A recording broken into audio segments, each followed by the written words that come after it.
হঠাৎ করে আমার আর দিদির মালপোয়া খাওয়ার খুব ইচ্ছা করছে, তো দিদাকে বলছি দুপুরে যে দিদা আজকে মালপোয়া করে আমাদেরকে খাওয়াবা। দিদা বলছে এই গরমে পারবো না, কিছুদিন পর খাওয়াবো।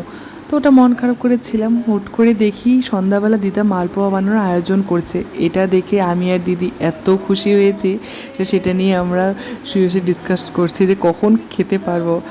তো দেখো দিদা কি বলছে। আজকে দিদা কিছু বানাচ্ছে, চলো দেখা যাক কি বানাচ্ছে দিদা। দিদা কি বানাও? মালপোয়া কি কি দিয়ে? তোর দুধ, হুম দুধটাকে আগে গোলা নিই, তারপর ছাঁকি, হুম তারপর ছাঁকা নিয়ে তারপর সুজি ধুয়া নেই, সুজি মধ্যে ইসে দিই আর ময়দা দিই, হুম আটা দিই একটু, হুম তারপরে মৌরি, হুম গোলমরিচ একটু ভাঙিয়ে দিই হুম টেস্টের জন্য না? টেস্টের জন্য। হুম তারপরে আরও একটু লবণ দিই, হুম লবণ, তারপরে অনেক করে ইয়ে করি, ফেটাই, যেমন মাখন ফেটায় ওরকম করে ফেটাইতে লাগে। আচ্ছা, তারপরে তেলে ভাজতে লাগে। ফুলকো ফুলকো একদম।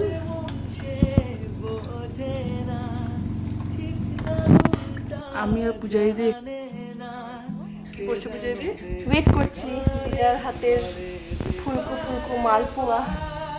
দেখি কতক্ষণে হয়, খেয়ে টেস্ট করে তোমাদেরকে জানাবো অবশ্যই। চুল খুলে দিচ্ছে আরো।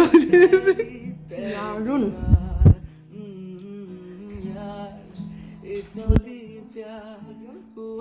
আর গোলমরিচের যেটা ফ্লেভার বেরোচ্ছে অসাধারণ।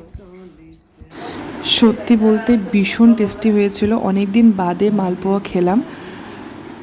থ্যাংক ইউ সো মাচ দিদা, এত সুন্দর মালপোয়া বানিয়ে খাওয়ানোর জন্য, এত গরমে এত কষ্ট করে।